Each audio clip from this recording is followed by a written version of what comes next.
Hi folks, it's Owen from farfry.org. Thought I'd play through a solo game of Battlegroup.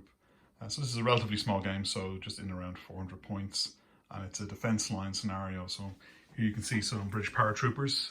The green token shows that they're dug in. So we have a couple of sections dug in. There's a Vickers machine gun, the 6-pounder, 3-inch mortar, and at the top of the house here we have the platoon command, who can do a little bit of spotting for us. And that'll be the main force for the paratroopers until about turn 5, where a few more bits will arrive, but not too much. That's actually most of the force out. There's a set in and around Oosterbeek, and these guys are a defensive line just protecting a landing zone, so when gliders come in the second phase, that they're keeping the Germans away from those points. The objectives are marked, so they will have secured this objective. That'll force the Germans to draw a battle counter. These two objectives are just a little bit distant. They're probably enough for them to be essentially protecting them but not holding them. And the Germans' initial force is quite small. So we've a 25111 and a 251-1. That's a recon unit in the front there. They can also do a little bit of spotting, and in the back there is a section with a machine gun. This is the start of their force. They'll get the rest of their force coming in turn 3. So let's see how things go. I'll check in every few turns to let you know what's happening, and we'll see how this game goes.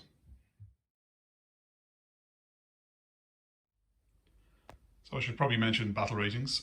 The German force has a total battle rating of 21, and the British, including Whoa Mohammed, have a battle rating of 30. So the initial move here for the Germans was to move up. The recon guys popped out. They then spotted for some pretty hefty off-table artillery, so there are a couple of 150 mils. They landed right in here, and as you can see, the Vickers machine gun is no more. So highly accurate artillery, 2 hits, one of those guys, one of the guys in the building. Luckily the guys in the buildings didn't take any casualties, but the Vickers machine gun, despite being dug in, was wiped out. So a pretty devastating start already for the few Germans around the table. The other Mag just moved up, has left the occupants in there, wisely not venturing onto the road yet until they know what's down there. And of course, there is a 6-pounder down the end of the road. So let's see what the British can do in response. The preliminary bombardment had caused actually that Vickers machine gun to be pinned already, but it's gone now, so don't need to worry about that. And this section, the black bead, indicates that they're pinned, so they were pinned from that prelim bombardment. So let's see what the British can do. The British rolled quite well for their orders. Just allowed me to move up these guys onto that objective. Actually, I need to draw a counter for that for the Germans. I'll have to beat there to indicate where their Foxholes are, just in case they want to fall back into that position. I pulled a counter at the end of the turn for these guys to unpin. But the big action this turn was the spotters in this building calling in some mortars. So they're only 3-inch mortars, but they ended up being very accurate. Hit the forward Mag, which had all of its occupants, and then resulting killed 3 of the riflemen out of the 5-man kind of part of a team there, and killed one of the members of the MG team, which also ended up being pinned. So really quite a successful bit of mortar fire. So the British have pushed out slightly, and they're just preparing now for the Germans, who will arrive in a couple of turns. So on the Germans' turn, they fell back a little bit, so the small rifle team, or the remnants of it, pull back to here, and the 251-11 pull back to here, just feeling a little bit too exposed to British artillery fire. The mortars really giving them the heebie-jeebies. The spotter team actually stayed there, but on the British turn, they managed to take them out with some really accurate rifle fire coming in from these guys. They just spotted them first time, despite being a very small team. Were able to hit them despite kind of the range, and just being in that, counted as really soft cover. Probably doesn't even offer any cover, but they were wiped out. These guys have pushed up rather aggressively. So the Germans are starting to hurt here with the kind of the losses. So if we look at their battle counters, so their whole battle rating is 21. They have taken a counter for objectives, one that was held at the start of the game, one that was seized during the game, and one for the destruction of the Mag, and one for the destruction of that team. So they're sitting on 13 out of that 21. On the British side of things, as I said, kind of talked about the action there. They're sitting on 6 total out of 30, so quite a healthy start there. They're in a reasonably good position, but we're moving to turn 3, and the rest of the German force is going to start arriving. But I think the British could really put some more hurt here. There's a pinned MG team there, and it seemed a little bit foolhardy to draw a counter for just one team. But maybe they're going to get destroyed, and that'll result in a counter being drawn anyway. So possibly I should have gotten them moving.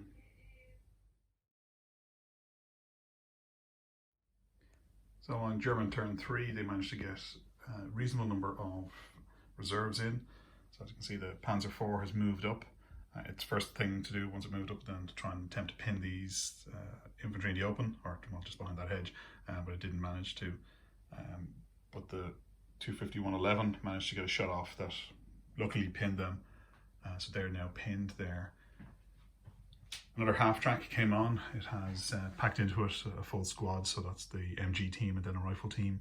They popped out, and there was actually a casualty lost to the pinning hit. They rolled a 1 on their save, and that unfortunately left these guys just a little bit too short for actually being able to get an assault off.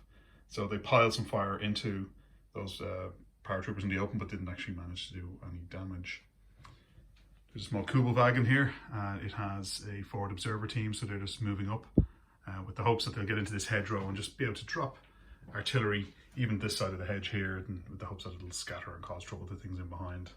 So not a bad turn for the Germans, though I suspect they're going to lose a little bit of battle rating. The British have to be careful here. I mean, they have Germans potentially going to envelop that section, which is now pinned. So things have not swung, but certainly it's not going as well as had been for the British.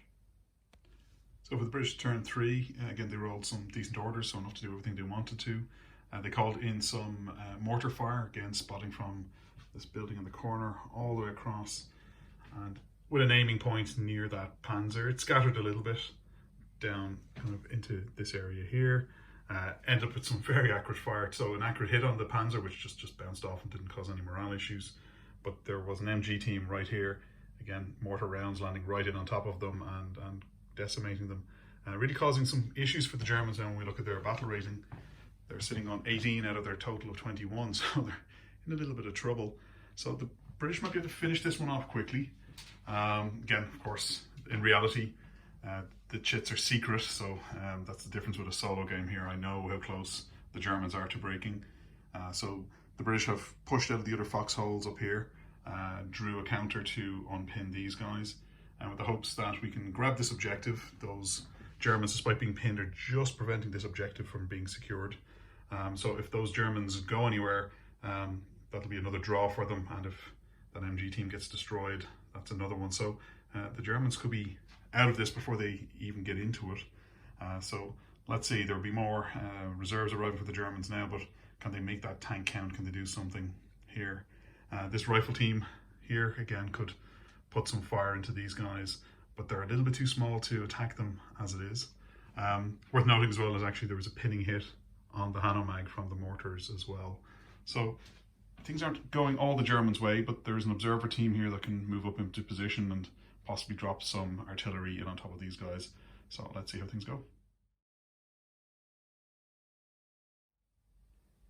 So there's a gap where the paratroopers were, but there's actually quite a story to it. They suffered a huge amount of fire. So the Kubelwagen popped out the observers, 150mm guns, dropped in on top of them, killing a number of some really accurate shots. Luckily didn't quite catch the guys over here. Then there's an awful lot of fire in from this line of troops, again whittling them down. They were down to just the Bren team, and then they got a beyond the Call of Duty role, so they decided they'd try and close assault the tank, which was probably a little bit foolhardy, and it proved that way. Unfortunately, rolled a 1 on the close assault on the tank, and its machine guns wiped them out as they went in. So, unlucky on one hand, but they were in a really tough situation. They're kind of caught in an open field with infantry kind of shooting in at them, and then artillery dropping in on top. So kind of a tough situation. So let's see how things progress from here. The Germans are still in a tough situation, and I think if those British can in some way start to hit, maybe go after that MG team, they might just do enough. The tank is moved up so that it's close enough to the objective so that the British just won't grab that objective, the German tanks within 10 inches of it. So let's see what the plan is. Again, you know, me knowing that the Germans are sitting on 18 out of their 21, you know, I would risk that assault. But in reality, you can't know that out of, you know, 5 chits, you know, there's a couple of 4s and 5s, or some quite high draws there. So the real situation will be that probably wouldn't go for the risky thing here. They might still try and assault the tank though, which is risky, but if they don't, how are they going to get at it? How are they going to cause trouble for it? So it might be the thing they do, and just hope that their reserves arrive in time so that the Germans don't completely go and grab everything. But this objective now is not quite grabbed by the Germans, but they could certainly swoop in and grab it quite soon. So things could start to swing against the British Paratroopers. So when I measured things up, thankfully, I might have done something foolhardy, otherwise the British ended up being 10 inches, actually more than 10 inches from both the tank and that MG team. So they fell back into their foxholes, so the paratroopers are kind of being a little bit prudent. And that at least protects that objective, because they'll be within 10 inches, so it can't be seized by the Germans. This objective, however, was going to be a different story. The Germans could certainly have hopped on it. That wasn't until, again, some really accurate mortar fire came in. It only killed 1 man there, but it ended up pinning the observer team, ended up pinning the rifle team beside them. Then the 6-pounder fired pinning shots towards both of these units and was really lucky, just high rolls, and pinned both of those. So we now have a whole line of Germans pinned. And of course, the reality being their battle rating is so much under threat that even drawing a chit to try and unpin them could be very, very risky. So the Germans are unlikely to be able to win this. You know, they've got a functioning Panzer right there, and it could roll forward and cause some trouble. But the British reserves will be arriving this turn. So let's see what the Germans can manage on this turn, but with so much of their force pinned and really an inability to draw kind of a battle counter to unpin them, it's really not a good situation for them. So I played out turn 5 for both the Germans and the British. Very little happened on the German side. The tank rolled forward, again staying just short of that corner of the hedge, just for fear of kind of bringing the 6-pounder to bear on it, and then took some shots at the infantry in the foxholes, but didn't do anything. Everyone remains pinned here. So there was some British mortar fire dropped in amongst them. Actually a direct hit on top of the Kubelwagen, but miraculously didn't destroy it, which was a bit of a shock and could have really kind of put the Germans over the edge. Some reserves have arrived for the British now. So some infantry section here is occupied the foxholes that were there. The Piat has come on at the back here, so eyeing up the tank, it's not quite close enough, but they can possibly move up. In fact, they should have moved when they arrived, which is something I forgot to do. I'll move them up slightly.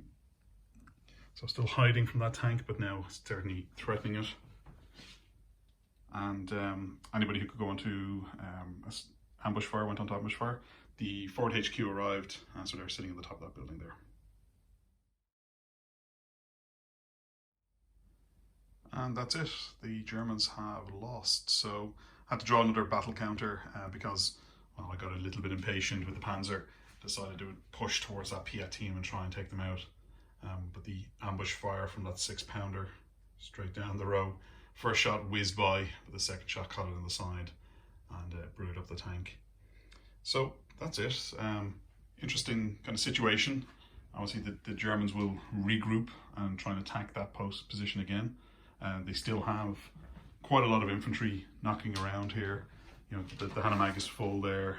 All this infantry, they're pinned, but if they can fall back in good order, you know, a lot of the German force is quite intact. Obviously losing that tank, which also happened to be their forward HQ, which would have been another counter draw, means that, you know, that their command is in a little bit of a mess. So it might take a little bit of time before they can reassemble an attack on this British position. Thanks for watching. I hope you enjoyed that, and I'll have another battle report soon.